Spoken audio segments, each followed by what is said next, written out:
are back. We are here with Ben Wolfe. We are excited to talk with you. Yes, I know. I didn't bring chocolate. I feel like I've come to the party without anything. Yeah. Well, help yourself to the chocolate, except you can't have that one. You cannot have that one, or that one, or that one, or that one. The ones that have D's on them are for Deb. The ones with the wrapper, I'm welcome to. Yeah, you can have, exactly. I stuffed chocolate under my fingernail. I know, I was thinking the same exact thing. But it's all about you. Let's bring the focus back. So, how about that Legally Blonde? How about Legally Blonde? It's the strangest thing. People here who saw the movie. The movie, I guess, was 2002 with Reese Witherspoon. And when it was coming to Broadway, I laughed, along with lots of people. Like, what is this going to be? And then I saw it. You laughed? I laughed. The movie's a classic. I know, but to make it a musical, But would you come ever on, think that that you was think, going to be really? musical material? But now they're doing that with just about everything. They're turning everything that should or shouldn't be into a musical. But in this case, it should have been. Yeah, I the beauty shop number, the Bend and Snap. Bend and Snap. But right? I didn't even know it was a musical until you all started to do it. Right. It ran for almost 2 years on Broadway. And they aired it on MTV right before it was about to close. So it exposed it to a wide range of people who wouldn't have had the opportunity to see it. I didn't realize that. Yeah, and so it's a great show. Is there a lot of dancing? Is there dancing, singing, sorority girls, high energy. Do you have a dog? Love the chocolate. We have 2 dogs. No. Oh, yes. Because Paulette, the hairstylist, has she has her Rufus. Rufus. And then, of course, you have Bruiser Woods, who is the constant companion of Do y'all Elle have Woods. a real Chihuahua? We do. We rescued a Chihuahua from Chihuahua Rescue. No. Chihuahua from the summer? It is. It's a Chihuahua. This is his second production of Legally Blonde. What's his real name? Well, his real name is Bruiser Woods. When we got him, his name was Heathcliff, and he did not know that at all. So now he spent a year, because he's done the show twice. His name is Bruiser. He spent a year, and he's Bruiser Woods. So. We have to back up for a second. Okay, yeah. So Ben is the Director of Performing Arts. Director of Performing Arts. I want to always mess up your title. It's fine. And I always go and Google Hilton Head Prep because it's like... Okay, yes, Director What is of his title Performing again? Arts. It's fine. He's just a really talented guy. At Hilton Head Prep. Thank Okay. you. And you've been there how long? This is my 4th year. That's right. Fourth year. And we've got a great group of seniors who I've been there with for 4 years, who started with me as freshmen, and they're all getting their final bow in this show. And they all How many seniors do you have this year?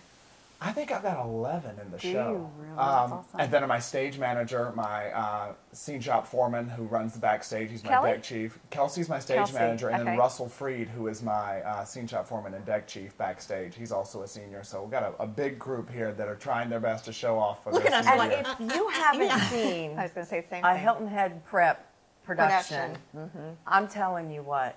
You have to go, and this is a hilarious. It's just hilarious. So much fun. The so lyrics high energy. so well written, and you can't leave fun. unhappy. You Yeah. cannot leave Legally Blonde and unhappy. just the production value itself.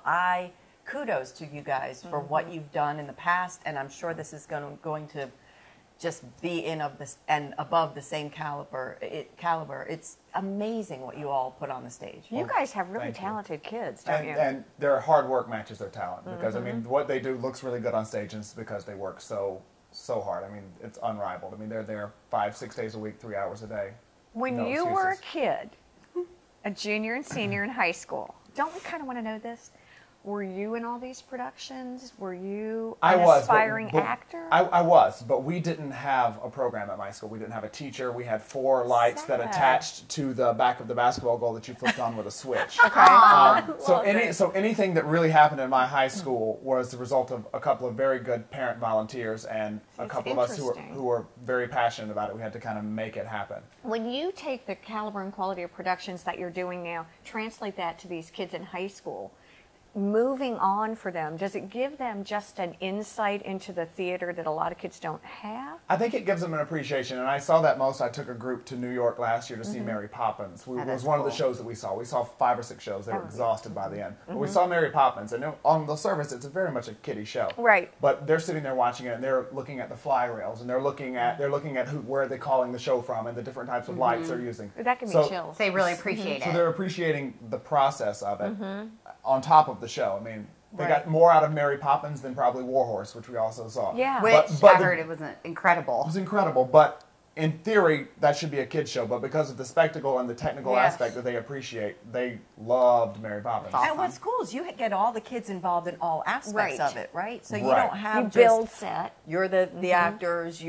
No one is really They're all departmentalized. They're all doing a little bit of everything, so it's quite enjoyable. And I'm a huge advocate, and I know you are too. I believe that the arts teaches math, science, reading, all the other historical things, just in It often reminds me in my set design how terrible at math I actually am.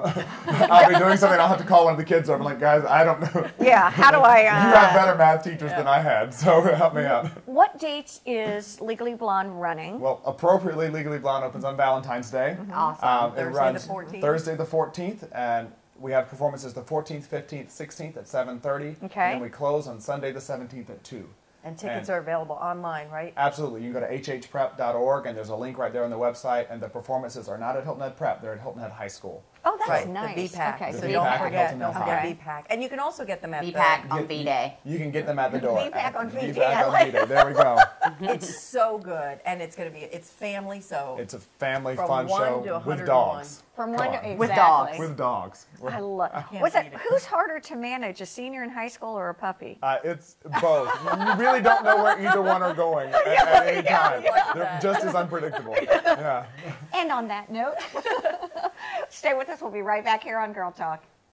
Girl Talk is brought to you by J. Banks Design, The Greenery, Stoneworks, and Custom Audio Video, and by Island Tire and Automotive Services. Please support these businesses who make our program possible.